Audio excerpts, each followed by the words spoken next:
For so long, women have been denied hormone therapy. This is why it's so tragic to be dismissed by your healthcare provider.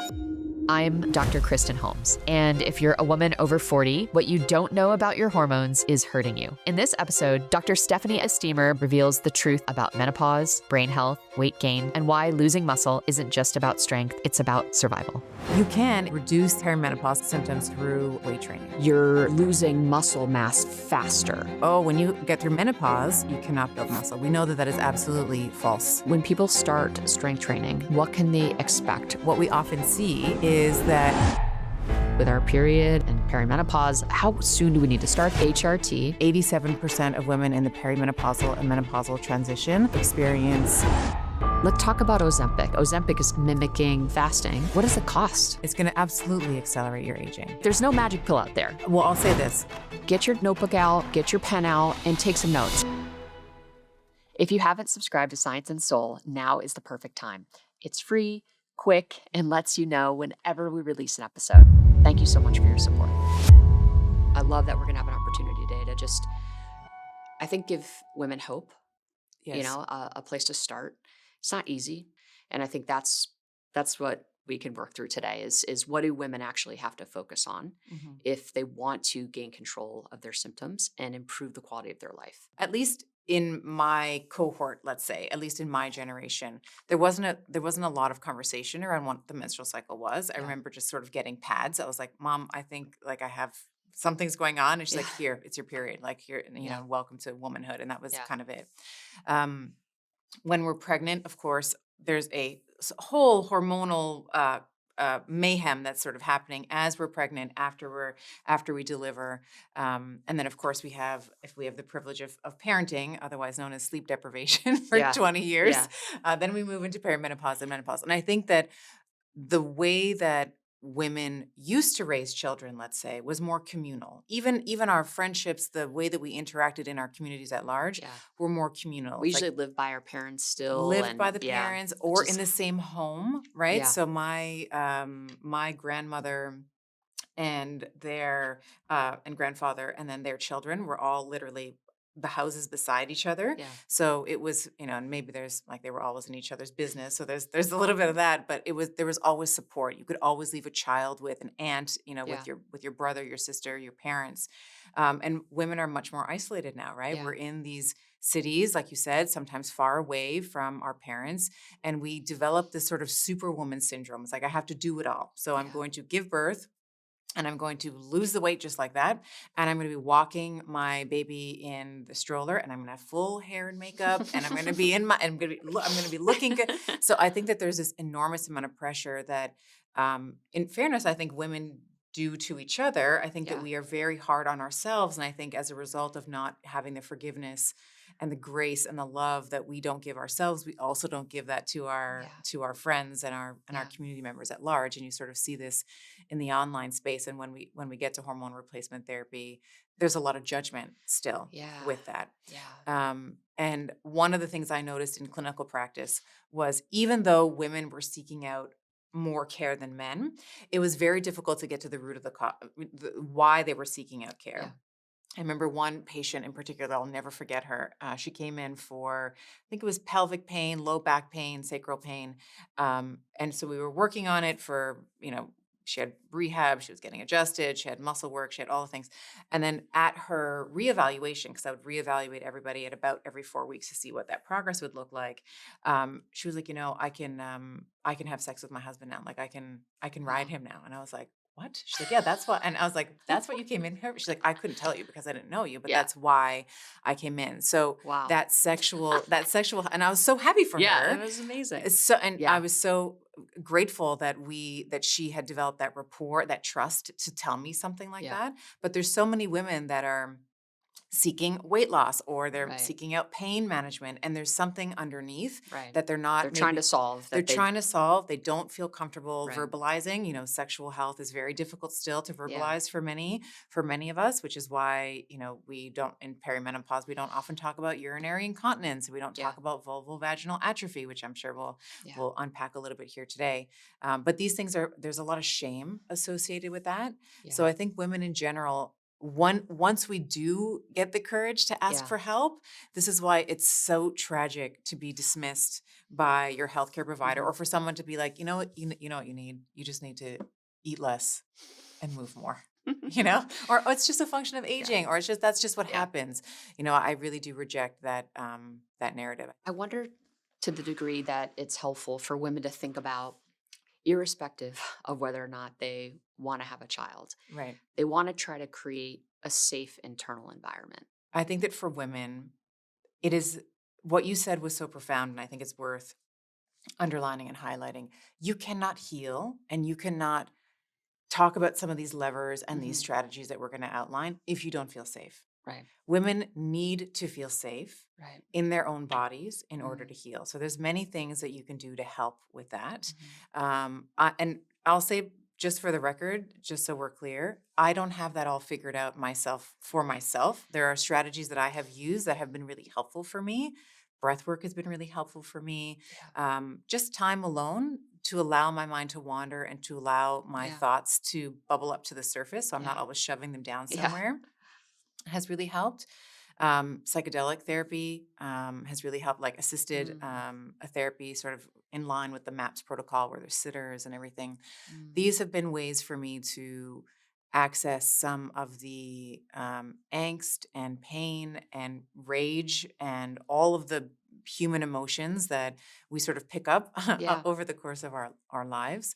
And that might not be the same. So the listeners, that might work for you or that might not. You know, Right. it might Right. be singing, it might be taking a pottery class, it might be Mhm. pickleballing, it might be, finding things that bring you joy Right. and where you're feeling safe in your body. We need to come at the world from this place of restedness, and I think the world is, just not set up for that in a lot of It's ways. So not. we have to It's fight set to back. chase. I love what you're saying here. And I'll give an example that I used to teach my healthcare practitioners, and everyone, I would always get a giggle out of it. But the way that the world is set up is kind of like for sperm, right? It's Yeah. like Yeah. running and chasing and like getting somewhere. And we got to get somewhere Yeah. really quick. Yeah. But the egg doesn't do that. No. The egg, and I believe this is, I want to give credit where credit's. I believe this is Christiane Northrup who first talked Okay. about this. I think she called it egg wisdom. I Nice. may be misquoting her, but when we think about what the egg does, she just announces that she's there and Yeah. she sits back and she waits. Yeah. She's not running up and down the fallopian tubes. She's not like, "Hey guys, I'm here. Like, come over here." She's just like, "I will just call it in," right? So so it's so funny to think about that. But can Yeah. we be more like Like our the gametes? Can we be more right. like our can we infuse some of that egg wisdom Yeah. into the way that we Just like behave? sometimes just Yeah, fucking sit like back, I'm here, chill. I'm gonna sit back and Yeah. chill, and I'm gonna call it in. I'm gonna call in the one that I want. I'm gonna call it in because we know that that's how fertilization Yeah. happens now, right? Yeah, It's yeah, like the sure egg is the does. one that decides. Right. She's like, that one. That And then it happens, right? love that. So can we be more like our eggs? So damn If good. you take away one thing from today's conversation, let Just it be that. so good. Okay, let's talk about muscle. Yeah, let's talk about muscle. All right. What does it mean to be strong, and why does it matter for women? We care about muscle because, I mean, let's just get like muscle looks beautiful, Yeah. right? So muscle on a man, muscle on a woman, it is something you cannot buy it. You Mm. cannot order it on Amazon. It's not coming on Uber Eats, it's not, it's something Yeah. that you have to earn. Yeah. And I think that this is why when we are thinking about aging well, muscle absolutely has to be a part of that. We have to be thinking about at least maintaining the muscle that we have, but preferably adding on to it. We used to, Yeah. when I was in school, it was like, oh, when you get through menopause, you cannot build muscle. We know that that is absolutely false Right. now, right? Right.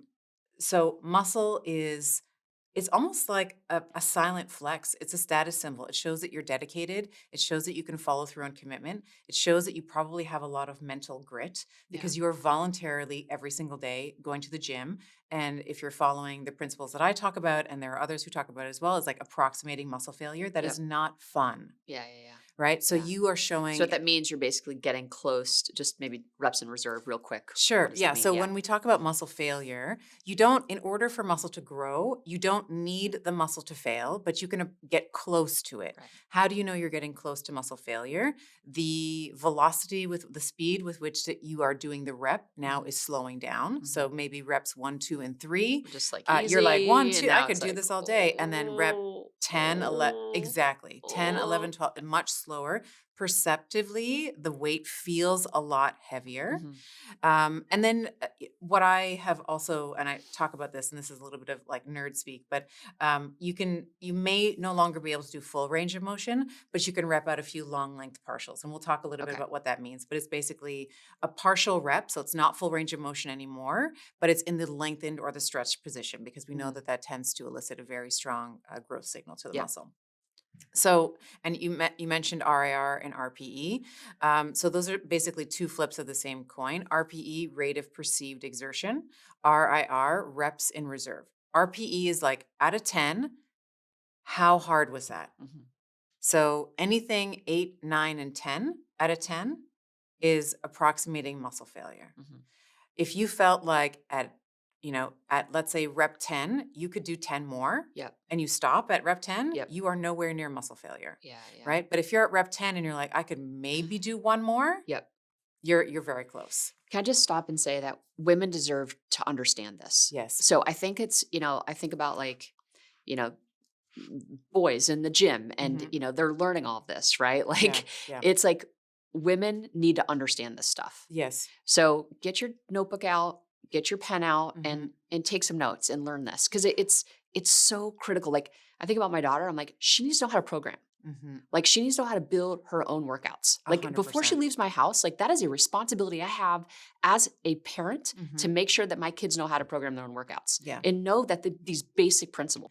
This has been like kind of bro science a little bit. Like Yeah. it's like, oh, what's your RIR? What's your RPE? Which one do you use? I think that there are many apps now where you can even like track your workouts, at least in the beginning. Yeah. I still track my workouts. Yeah. So I still have an app where I'm adding in the weight, how many reps I did, and then what my RPE was. So I like RPE. I also use RIR. So reps in reserve, like I said, it's the same thing as RPE. It's just another way of saying it. It's like, how many more reps could I have done? Right.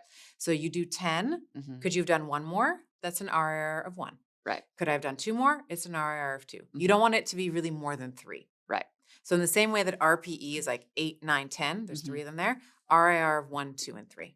I think that's like such a beautiful, like simple way to understand if you're working hard enough. Yeah. Strength training is a non-negotiable. Non-negotiable. Like when we I don't care think if you about, don't like it. You got to do it. you have to, like, right? I love like, you, and you also got to do it. I Yeah, know. And yeah. it's just like, you just have to find a way. And I think if people have the means, get a trainer, learn how to operate in the gym with confidence and, learn your way around. You don't have to be that creative, honestly. You know, it's not about mixing it up every day like that. That's less important than just getting in there, working all the muscle groups, over the course of the week. Yeah. And just make sure that you're lifting heavy enough to create that signal so that you're getting the change and being able to progress in the way that you need to. I love that.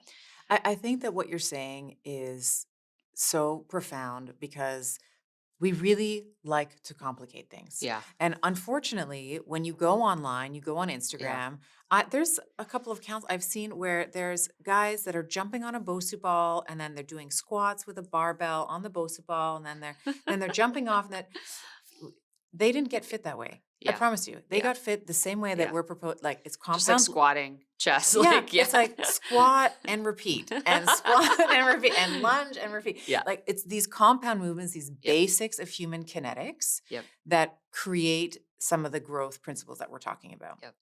And maybe if you've been doing it for 15 or 20 years and you want to get into circus, you want to do acrobatics, maybe some of those are very entertaining Instagram accounts or whatnot, or TikTok or whatever to watch, but they're not necessary. Yeah.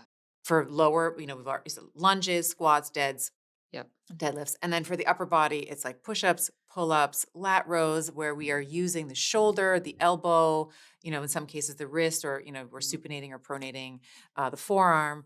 You're going to get excellent results that way. And it doesn't need to be complicated. When people start strength training, what can they expect from a metabolic perspective, brain health? I mean, it's just the laundry list of positive benefits Yeah. just is too long for, it just Yeah. goes on and on. So talk through some of like the benefits of Sure. strength training. Well, first, let's talk about it from a mobility Yeah. perspective. Okay.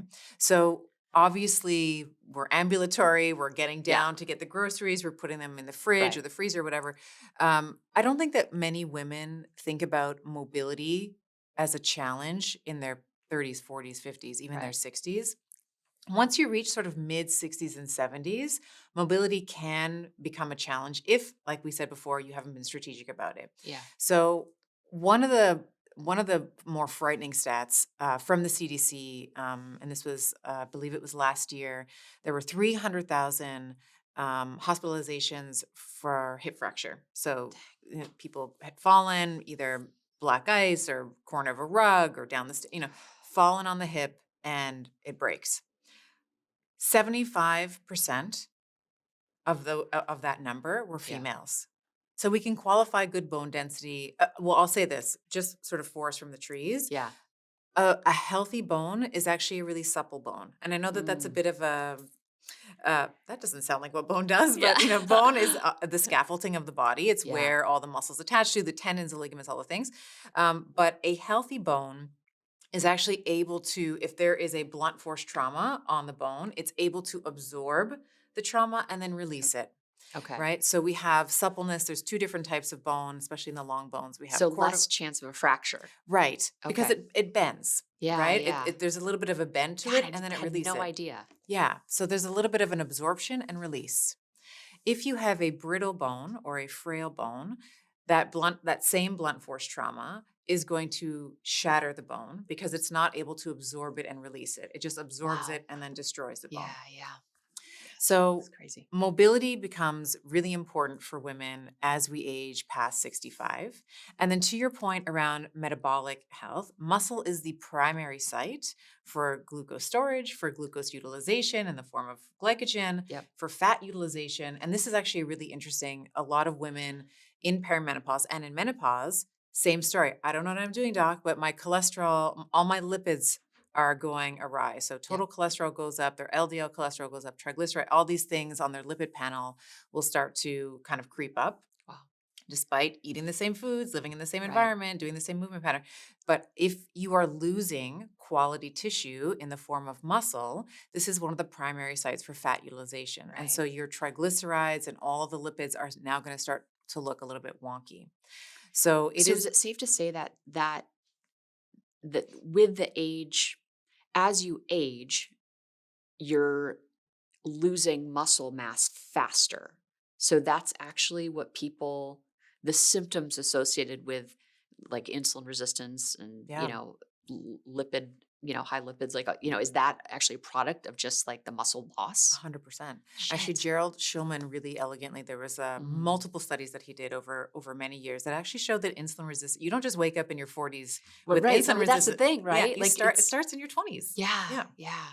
God. And it starts in otherwise lean, healthy looking individuals. So they Right. were doing these university studies, and it was, men and women that were showing up for these studies are getting paid or Yep. whatever. When you're broke, you're in university, you sign up for Yeah. all the studies, right? And they were able to show that there was the primary where insulin resistance starts is at the level of the myocyte, like in the Dang. muscle, right? Yeah. It's crazy. And then the other interesting conclusion that him and some of his other authors were able to derive is that just one bout of exercise, 5 minutes repeated 3 times, and it was done at 65 or 75% of VO2, like of their max Yep. capacity, Yep. was able to reverse one bout, one time was able to reverse the insulin resistance that they had seen accumulating in the muscle, Wow. which is nuts. So for people listening, insulin resistance will show up as, potentially pre-diabetic or, Yeah. some sort of like metabolic dysfunction. It's wild. How quickly, once they start strength training, will they start to see relief?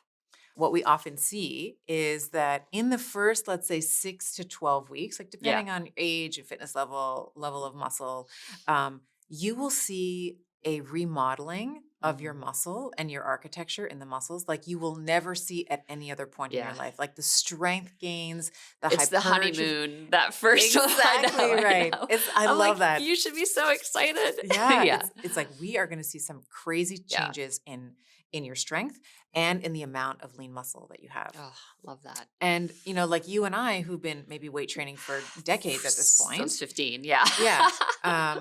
We don't have that same type of Yeah. remodeling because we sort of already gone through that process. Right. So someone who is new to weight training, first know that you're going to see crazy amounts of gains in the first month and a half to 3 months, which is Right. going to be wonderful for you. Yeah. There's nothing better than I'll give, like for me, this morning, got on a plane to be here, put my bin in my bag in the overhead. Someone offered to help me. I was like, I got it. And this Right. comes back to what we were talking about before about feeling safe in your body. Yeah. When you are strong and you are able to do something, there's a safety there. There's Yes. a trust. There's a Yes. relationship that you develop with Ladies. yourself. Yeah. Get it. Yeah. I get asked quite a lot how I chose my sponsors for Science and Soul. Something that's really important to me is that I work with brands that I use and genuinely love, ones that bring real value into my life. And one of those is our show sponsor, Huel.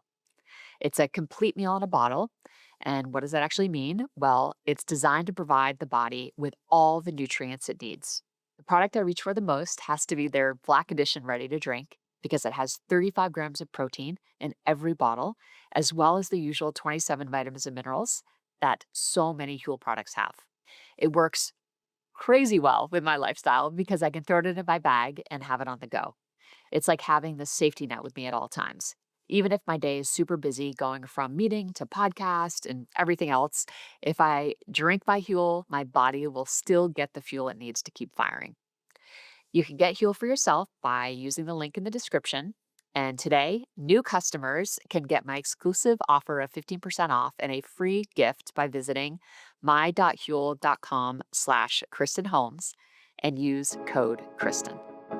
Lately, I've been spending more time thinking about how I communicate science and how I can take something as complex as, say, heart rate variability and translate it in a way that really lands with people. When I was preparing for one of my recent talks, I found myself wanting to make the data I was presenting more intuitive and more visual, more human. And because my show sponsor Fiverr has such a great network of first-class freelancers, I decided I'd lean on one of them to really optimize my presentation. Don't get me wrong, I still spend hours collating and interpreting all the research, but working with Fiverr Designer meant I could take my information and turn it into something that's much more impactful for my audience. If you're an educator, a founder, or someone who wants to level up the way you communicate your ideas, Fiverr can make this incredibly easy just by connecting you with talented freelancers in a matter of hours. Fiverr has 700 service categories to help you with anything that you need, from AI specialists to marketing, product, tax consultants, and many more. Head to fiverr.com or click the link in the description and use code Kristen for 10% off your first hire. That's Fiverr.com. Let's talk about Ozempic in this context for a second. For folks who are on these drugs, maybe just talk about what they need to be doing in parallel. Yeah. I think the first thing I'll say is you want to make sure that you're on the right dose. Right. So we want to make sure that one of the things we were initially seeing, I think we're getting better at it now, was massive amounts of wasting. And I think that that's a Muscle wasting. Muscle wasting. Yes. Yes. So I think that this is a dosing and management problem on sometimes some of Right. these, let's say pre-filled pens and Yeah. other, injections where you can't actually modify the dose. This is again where we come back to like men and women are getting the same needle. It's like, Yeah. well, are we the same? No. Are we Yeah. the same size? No. So I think that there's a dosing and management issue there where we were seeing a lot of muscle wasting.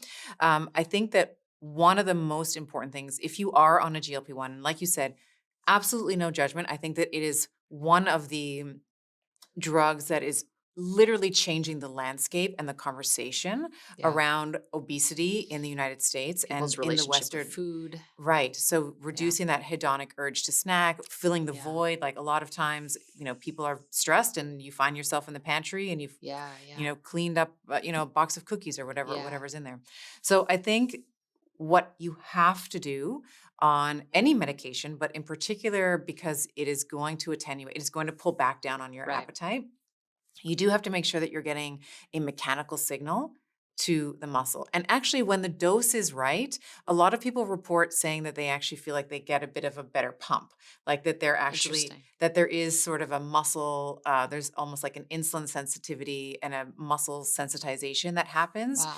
on the right dose. So I Wow. think that that's really interesting. Yeah, that is. So we see that. And then the other thing, of course, is because your appetite is going to be so low, you must ensure that you are also getting a chemical signal in, which is through the consumption of protein, right? So through Mm. the avenue of muscle protein synthesis. Um, I like to counsel patients and clients when we're thinking about protein. We want protein to be sort of evenly spread out through the day if we can, and like sort of Yeah. 3 or however many meals you're having, sort of equal dosing through the day. And then for the carbohydrates, I'm a big fan of carbohydrates. I like to sort of do it in the peri-exercise area. So I Mm. like a nice bolus of carbohydrates before. I like it afterwards because we are trying anabolic, like we are trying to elicit that insulinergic response, which is an anabolic response, which Yeah. is a growth signal response. Right. Um, so I think with the right dosing and management, Mm. I think that there can be a sensitization that can happen. There's actually some really interesting um, I don't know if there's been any RCTs, and I apologize. I didn't prep on Ozempic before our conversation, but there does seem to be some reduction in other hedonic like behaviors. So Yeah. people who had, let's say, trouble gambling or online shopping or all of those sort of hedonic urges, that Yeah. dopamine chasing, Yeah.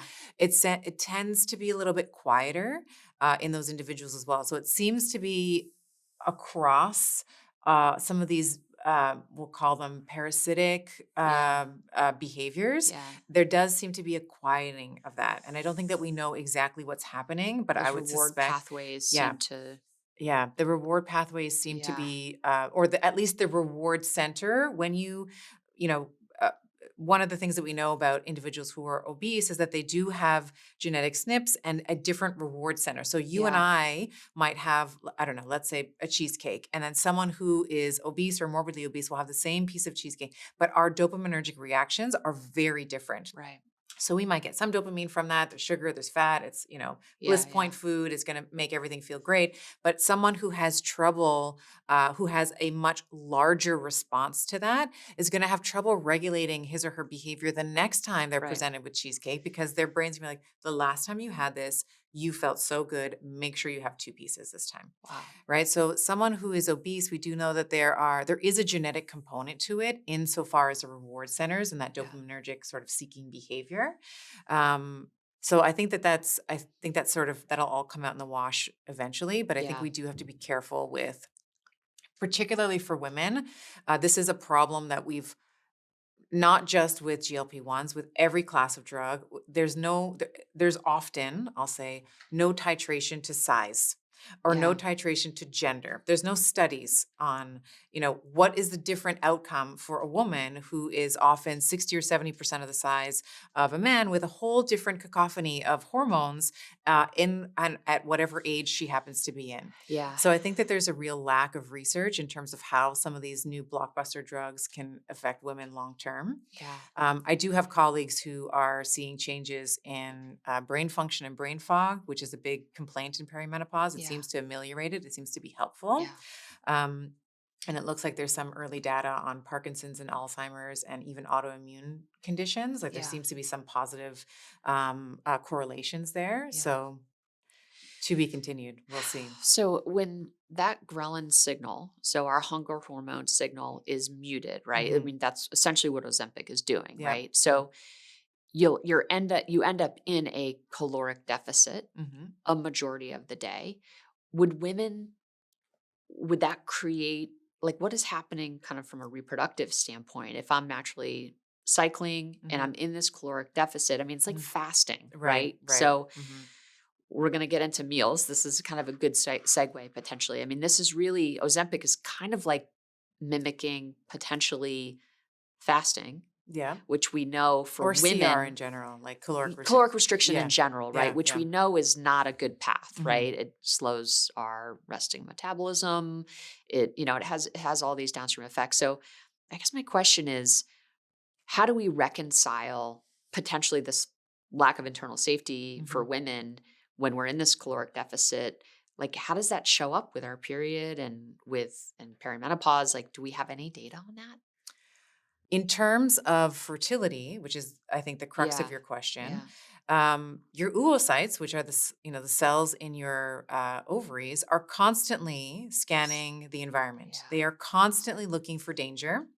They are constantly, whether or not you want to become pregnant, your cells don't have that conversation with you. That is their job, Right, right. right? So they're always like, can she become pregnant this month? Yeah. Is this a good Yeah. environment for her? Yeah. And what we see is when we do see that chronic CR, that caloric restriction, whether it's a decrease in food intake or we're fasting, as you Yeah. mentioned, um, what we see or what we can see is aberrations in the menstrual cycle Yeah. because the oocytes are gonna be like, listen, she is taking in 800 calories a day or whatever calorie amount. This is not a good environment for her to become pregnant. So we are just not going to ovulate this month. And then of course you don't ovulate and then you deprive your body of progesterone because progesterone, in order for you to have progesterone in the body, a requirement is ovulation. You must ovulate in order to produce progesterone. Mm. So now you have this environment where you potentially don't have progesterone for 2 weeks. Yeah. And then estrogen has the opportunity, that secondary rise in the cycle, to run unopposed. Like one of the jobs of progesterone, other than helping chill us out and helping with our sleep, it warms up we tend to get a little warmer. The other job that progesterone has is it's to down regulate estrogen in the luteal phase of the cycle. So she will do that by down regulating estrogen receptors. So the Okay. receptors are not as sensitive, and also feedback loops to the brain saying, Mm. hey girl, you don't need to produce as much estrogen now. I'm here. So progesterone sort of double whammy down regulates estrogen receptor sensitivity Okay. as well as down regulates estrogen production. But Okay. when you don't have that, now estrogen, it's like when the cat is away, the mice will play, right? Then she's like kind of doing everything everywhere unopposed. Okay. This is the PMS. This is the tender breast. Right. This So is the this is water in the retention. lead up to menses. This Yeah. is basically the luteal phase. Right. 2 phases generally: the follicular phase, a couple weeks; luteal phase, a couple weeks, Right. and then toward the kind of back end of luteal phase, that's what is happening here. Exactly. Okay. So if you don't ovulate Mhm. because you have been aggressively caloric restricting, whether that's Right. self-imposed or there's a medication that's doing it, you Right. are affecting your fertility. And one of your jobs as a woman who is in her fertile years is to optimize for your fertility. You don't Right. have to get pregnant. Right. We're Doesn't not- matter if you want to have a kid, you but don't. you're It does, trying to. different conversation, Yeah. right? And Right. I'm not a part of that. That's you and your partner and Right. your life choices. If Right. there's no partner, whatever. But your biology is wired to want you to be pregnant every month. And if Right. you are not able to ovulate, in a way you're punished, right? You Yeah. you don't have the hormones in that second half in order to regulate some of the things that we've been talking Are you about. accelerating your aging? Are you accelerating your You aging? know, like when you are putting your body in a situation where, Yeah. it essentially doesn't feel safe, right? It's having to shut down. Yeah. What is the cost? I think most women will say, and this you hear this all the time in perimenopause, this anxiety that comes out Yeah. of nowhere, this rumination, this sadness. You Right. hear about perimenopausal rage. You Yeah. hear these are all related to progesterone. So does Yeah. it accelerate mind aging and the way that we think? 100%. You are much more likely in your perimenopausal years to be diagnosed with an autoimmune condition. And when you sort of fast forward 10, 20, 30 years out from perimenopause, it's women who are diagnosed with Alzheimer's. Men have the diagnosis as well, but it's women who are diagnosed with these catastrophic brain diseases. Yeah. And part of that, they call Alzheimer's, there's lots of different nicknames. It's like type 3 diabetes or, sugar mismanagement, but it's also chronic stress, Yeah. right? Chronic stress also changes your physiology into Yeah. pathophysiology, where Yeah. it's now It's the pathological. inflammation Right. in It's the that brain and inflammaging, yeah. So of course Inflammaging. Yeah. it's gonna absolutely accelerate your aging. Yeah. Wow. There's a lot of individual variability around fasting tolerance, but Yes. what's your your perspective on that? So maybe Yeah. and maybe break it up. Are there differences for women who are still, in their fertile years fertile years? Is there a difference for perimenopause, menopause? Kind of break it down for us. There's a Sure. lot of confusion, I think, in the industry around. Well, I'll say this. I think that fasting, we naturally fast every day. We sleep, Right. right? Right. So we are all And that is fulfill- called time restricted eating. Yes, Yeah. it's called TRE. Yes. So we fast overnight. Yeah. Hopefully you're not Yeah. waking up and sleepwalking to the fridge or what have you. So most of us are already fasting for about 8 or 9 hours. This is where I have changed my view on fasting. So I, like you, like I said, I got to undo some of this, Yeah. some of the damage that I've done here. I used to be like 16 hours of fasting, 24 hours of fasting, 36. This is how you do the 36. This is how you do the 72. Yeah. I think that if you're a woman in her fertile years, like we said, your job is to optimize for your fertility, irrespective of whether or not you want children. Right. So you are naturally less hungry in the first half of your cycle. So we've talked a little bit about the luteal phase. Yep. Follicular phase is bleed week. So the day that you get your period, that's day 1 of your cycle. For most women, we bleed anywhere from like 3 to 7 days. Mm-hmm. So let's call it the first week. And then week 2, which is the week leading up to ovulation. So that in both of those weeks together are your follicular phase. We are typically less hungry there because progesterone's not around, right? So progesterone makes us a bit hungrier, and that's in the second half of the cycle.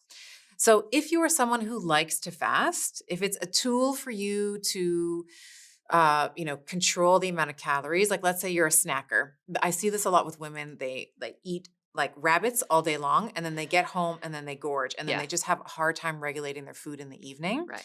And by the way, in the evening, we are more insulin resistant. Right. Yeah. Yes. So we not only from a circadian perspective, we are more insulin sensitive in the morning, but from an infradian perspective, which is the female sort of 28-ish day cycle, we are much more insulin sensitive the first half of the cycle. Right. So if you're going to fast, I would say do it in the evening, eat in the morning, and then maybe just sort of, if you really, really love it and you really want to do a longer fast, you can certainly do it in the first 2 weeks of your cycle. Yep. I would say someone who fasts, it was very popular for a time to fast until noon. And then start eating at noon, and maybe your eating window was like 8 hours. So you go 12 to 8. I think that as you age, as you mentioned, we are more insulin sensitive in the morning, but we're also in that time that we're sleeping, we're also much more catabolic, right? Yeah. So overnight, we're breaking down. So you are breaking down the glycogen in your liver, the glycogen in your muscles, the amino acids in your mouth to feed the body overnight so that you don't die. Right. So you really want to, in your perimenopausal years in particular, you really want to halt that catabolic activity with anabolic activity. So for perimenopausal women, my advice would be really what you just said. Break your fast in the morning, a minimum of 30 grams of protein, although if you're like you're 45, you're 50, make it 50. Make it 45 to 50 grams of protein. Like get a nice big bolus in the morning, stimulate that MPS, go and do like muscle protein synthesis, go and do a great workout if that's when you tend to work out. And then you can cut your eating off 2 to 3 hours before you go to sleep. My worry with women as we age is that if you extend that fasting window, then you have that opportunity to break down some of that beautiful currency, right? That muscle, and you really must be you must preserve your muscle tissue. Right. So break the fast in the morning. And if you want to fast, and I sort of eat this way kind of naturally. I sort of have some food before I go to the gym. It really helps with my performance. I have protein and carbohydrates afterwards. And then I probably stop eating, my boys get home from school, we're like 4:35. We actually have like a really big meal once they come home, and then they're off to do soccer and all the things. So they'll usually eat again once they're done their soccer training. But I don't. I mean, I'll sit with them, but I'm having water. Or nothing. So that's how I like to live. And I would counsel most women who are in perimenopause and menopause to live that way. So you can fast, you are already fasting, but I wouldn't extend it too much further beyond your sleeping. Yeah. And for folks who have metabolic issues, it's going to actually be hard to stop, to actually have an extended window of time after their dinner Mhm. to the morning. Like a lot of people will be like, they start to feel jittery around 9 p.m. and they Sure. reach for that bowl of ice cream. And, Right. Right. 68% of Americans, or wait, no, sorry, 47% of Americans have some sort of sugary snack to the tune Oh, of wow. 600 to 800 calories What? after 8 p.m. That's 47% Mhm. is a lot, right? So Mhm. I think people need to train the system, and there's going to be some level of discomfort Mhm. if people haven't, if they're doing this for the first time. How do you work with clients around that, just really training the system in that way? So my big message here is exactly what you have just done, which is let's just outline the expectations and Mm, let's outline some of the possible things that can happen for you so that when they happen, you don't misinterpret your experience. That's right. the first thing. And then the other thing is let's just be slow and gentle. If you are Mm, eating 16 hours, maybe we don't go 12-12. Maybe we just do 10-14. You eat for 14 hours. You just like 2 hours. We just cut off 2 hours. yeah. Don't change anything about the calories. We're just like trimming back the food just a little bit. And then we can pull it back very slowly again when you feel ready. Yeah. The one piece of advice I often give to patients is whatever timeline you've set for yourself, just triple it. Yeah. Like, I'm going to lose 10 pounds by, I don't know, 3 months from now. It's like, well, why don't we just make it 9 months? Yeah. you know, because then you can account for all the slip ups, all the, when life is lifing, Yeah. right? And you have unexpected events happen, however stressful or not stressful they may be. Yeah. You have time to course correct because part of being successful is getting comfortable with failure. That's Yeah. actually philosophically one of Mm, the best things about the gym yeah. is it reframes your relationship with failure. Yeah. You are going for failure in the Yeah. gym, right? Yeah. It's like Literally. that is Yeah. that is the destination. Right. And I think that the more we can work that muscle, like I'm trying to get close to failure. I'm trying to get Yeah. closer because the closer I get to failure, the more successful I am, then the more successful we are all around in Yeah. all the verticals of our lives. And I think that this is one area where that shines through as well. Yeah. So for women who are kind of in the perimenopause and are non-symptomatic, Mhm. so are not having the hot flashes, are sleeping generally well, Mhm. but are starting to experience irregular periods, Mhm. what do you what do you know based on the literature and based on just kind of expert recommendations? How do you work with your clients around this?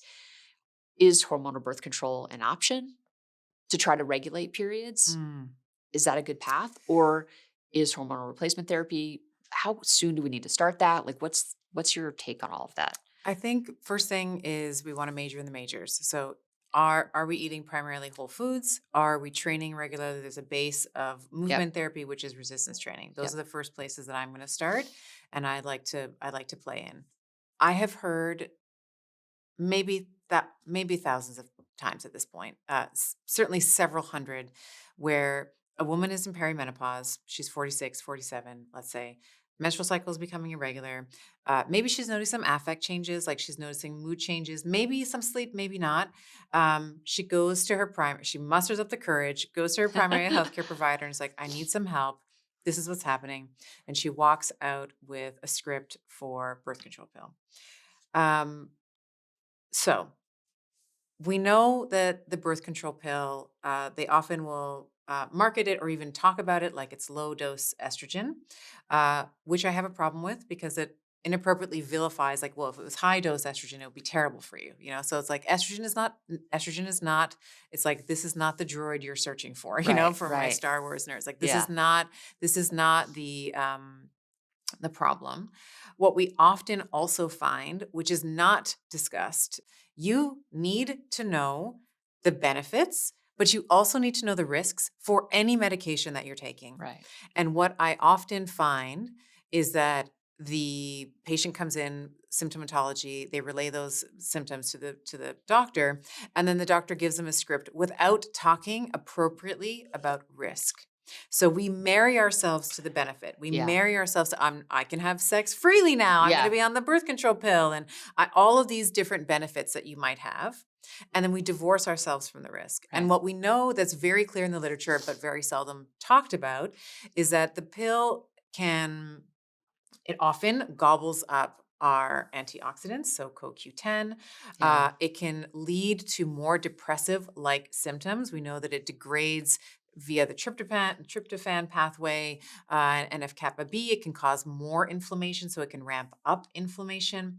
For those women who are put on birth control pill who have a pre-existing condition of, let's say, polycystic ovary syndrome or PCOS, Yep. we can also see an absolute I've seen an absolute decimation in their lipids. Like their lipids just completely look crazy. Mm.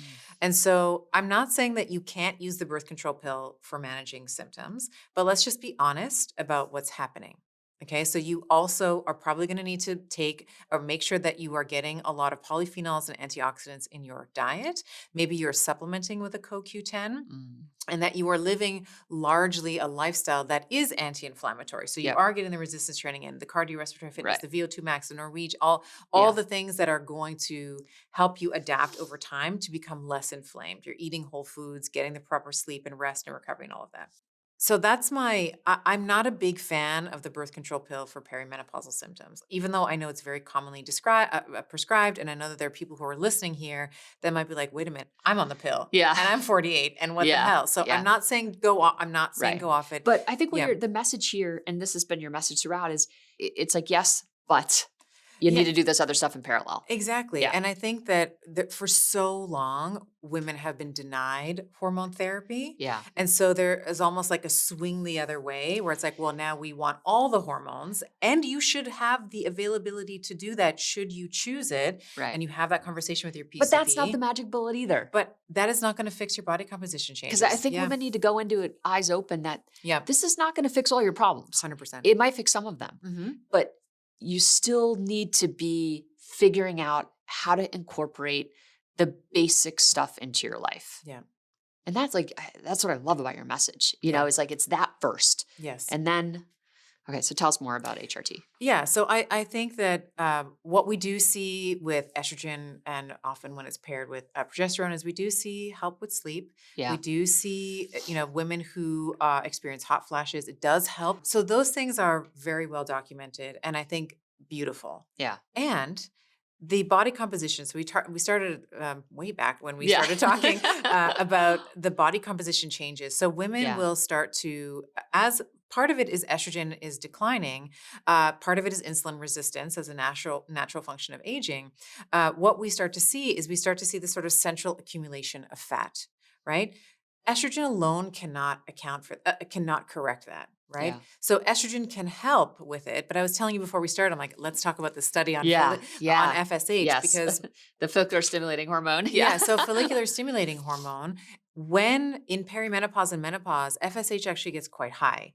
And the reason for that, this is a brain-based hormone. It's basically saying to the ovary, hey girl, like make some eggs, okay? Yeah. So as our ovaries start to slow down, they start to produce less and less eggs, the brain essentially through this hormone starts to essentially shout at the ovaries, like make the egg, right? So we start to see this increase in FSH.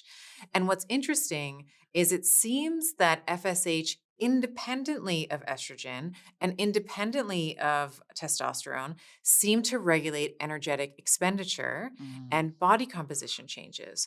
So this was, and I'll send you the study that I was reading, so you can put it in the show notes if your readers would like to look at it. This was done in rodents, so I will preface that by saying, I don't think you'll ever find an IRB that will approve this for humans, but this is done in rats. But when the FSH levels were high, what the FSH does is it binds to its receptor, right? So it binds to the FSH receptor, and then it in the adipocyte, so in the fat cell, and then it lowers energy expenditure overall. So as FSH gets higher, your energy expenditure goes down. Wow. Right? So you can be on hormone replacement therapy, which is going to which you deserve if you are a candidate and you should be on. And it's not a but, it's an and, you need to be working on your muscle because it is your metabolic when we have good quality muscle tissue, and then of course, by extension, good quality bones, joints, and tendons. This is when you have a healthy metabolism that is going to, in some ways, like I said before, is going to give you leverage. Right? It is going to help with your body composition. It's going to reduce the amount of visceral fat, that NAFLD, that non-alcoholic fatty liver disease, and just visceral fat accumulation generally in the body. You just can't get away from weight training. Yeah. It doesn't matter how many, like, and we've had friends of ours who've talked very candidly about, I was on HRT and Yeah. my weight was still going up. Right. And there's probably some women who who are listening, who are on HRT or Right. MHT, who feel better, but they're still noticing that change in their body composition, that Yeah. increase of adiposity that we're seeing sort of centrally through the midline. Right. So it's a yes and. I want there to be a marriage of the pharmacology because I think every woman should have that right if she chooses Yeah. and she understands the risks and the benefits. Yeah. And she needs to be lifting weights in the gym. Yeah. Like, you cannot replace one with the other. You have the right to be strong too. Yes. You know, Yes. it's kind of, you have to think about it as like, It's a I deserve requirement. this. It's Like, you deserve it, and you need to be strong. yeah. You need to be strong. At least, if not for anything else other than the zombie apocalypse that's gonna And that It's was my coming little for us. tinfoil Yeah. hat moment. Yeah. Yeah, no, I joke. But I think that I love what you said around like what you are essentially ascribing is worth. It's Yeah. like you are worthy of investing in because Yeah. the gym, your body is your temple Yeah. and you deserve to worship your temple. Yes. So go to the church every day, Yes. right? And say your prayers and do the thing, do the chants. Yeah. Maybe those chants are deadlifts, those Yes. chants are lunges or That's right. pull-ups, and honor the temple that you live in. Your It is the hormones will only thank home. you. It is the only home you have to live in. Yeah. You can live in McMansions and in wherever, what city, but your home is your body. Final question. I'm going to tap your philosophical side for a second. Okay. What does it mean to be human? What comes up what initially came up was failure. We are flawed. We can never, there's AI and there's all of these things that that we're sort of faced with now. So I think that we are flawed. And I think one of the unique features or qualifiers of humanity is our capacity for hope. I think that when all is lost, and there's many movies that are made around this, right? It's like you're in the 11th hour, the fight's not going your way, the battle's not going your way, and somehow you muster up the courage and the hope to believe in a better future for yourself. And I think that humans, I think that AI can emulate it. Like they can pretend to be empathetic. A robot can say, I'm sorry that you feel that way. But there's something really special about two humans in a room looking at each other in the eye and being hopeful for the future together. Yeah. I think that is maybe one of the hallmarks. I've actually been thinking about this deeply around I might do a talk on it at some point, but what is the neurobiology or the neuroscience around hope? Like, what is it that makes us a hopeful species? I don't think you see hope in squirrels. I don't think you see hope in bears, but there's something about us that in the face, when we are faced with tragedy or we're faced with stressors, it's like we find a way to continue to fight for the things that are important to us, whether that's family, activism, whatever that looks like. Thank you. Thank you. Amazing. I've got exciting news to share about the company I work for and our show sponsor, Whoop. We have just launched the all-new Whoop. I have worked at Whoop for 9 years, and I could not be more excited about this generation.